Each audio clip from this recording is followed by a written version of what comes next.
Get your free copy of the complete tutorial at www.teachucomp.com/free.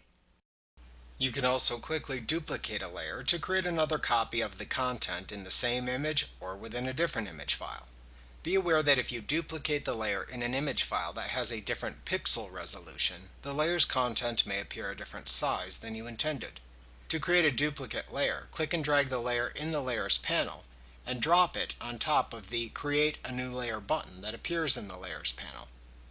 Another way to perform this same function is to select Layer, Duplicate Layer from the menu bar to open the Duplicate Layer dialog box. Type a name for the duplicate layer into the As text box, and then use the Document drop-down to select into which of the opened image files you want to copy the duplicate layer. Then click the OK button to duplicate the selected layer in the Layers panel. Like what you see? Pick up your free copy of the complete tutorial at www.teachucomp.com/free.